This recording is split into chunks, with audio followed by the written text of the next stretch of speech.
Hey guys, Addict Cyclist here with a comparison of the new Specialized Evade 3 versus the Evade 2. So I've been wearing the Evade 2 for about 2 seasons now. This is my going on my third. I did have to change the padding inside. It started to kind of disintegrate, so I got some fresh padding in the Evade 2.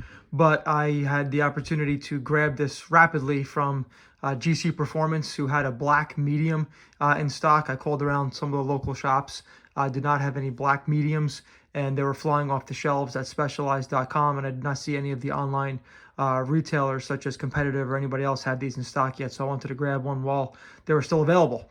So thankfully I got it, and I'm going to give it a whirl this week. So some quick notes. So the Evade 2, the Evade is typically known as an aero helmet. Obviously you can see it has a very aero profile, minimal venting, although the venting or the intakes are rather large. So you have one here, two here actually, for your forehead. And then obviously what I do really like about it is the airflow does flow through the helmet very well. You can see these deep channels in here. And you can, if you put your hand behind your head and you're moving along pretty good, you can definitely feel that air coming right out these vents, these exhaust vents. So it definitely works. I wouldn't say it's a hot helmet. I would say it's a hot helmet if you're climbing or if you're not riding fast. Typically, my group rides, solo, I do 22 average, easy.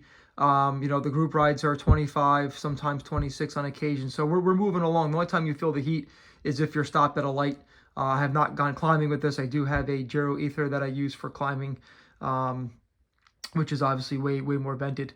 But I wanted to get my hands on this now that this one is aging. They say replace helmet maybe every 2 years. I've seen them last longer. In terms of the integrity, there's really not a lot of disintegration. The styrofoam is in really good shape. It's never been crashed. Basically this is probably gonna be the last season on it. So I wanted to get my hands on the Evade 3 since they recently redesigned this. It looks like it's going to be maybe a little bit more vented.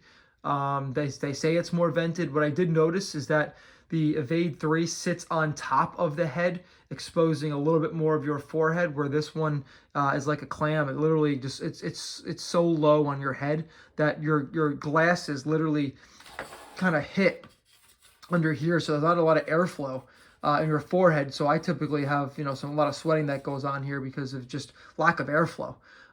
Because the glasses are basically resting underneath where the helmet's on top of my glass frame, my Oakley Jawbreakers. I did put this on, and it definitely sits a lot higher.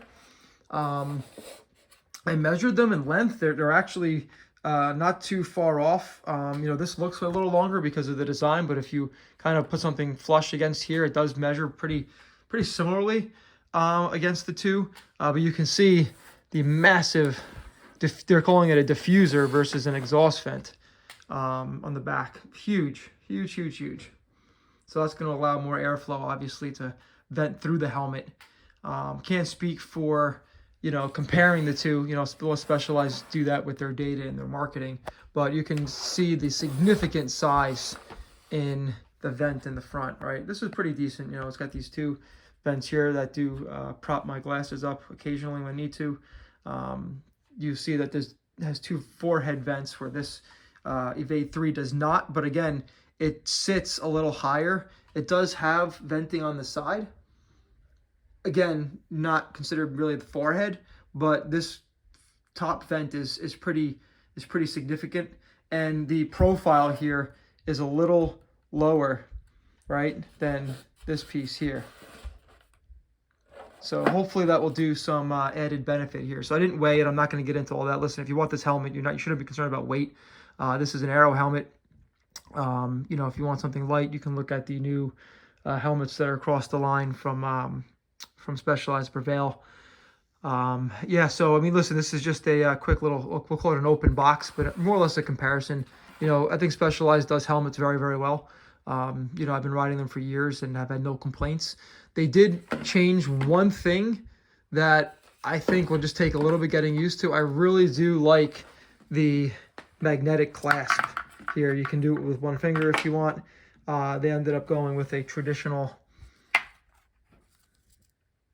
unit here.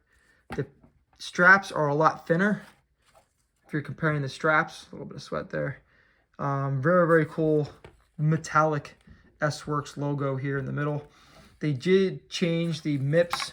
The node style does seem to have a little bit more free movement in it versus the MIPS that that was in the Evade 2 here. Again, fresh padding is really nice.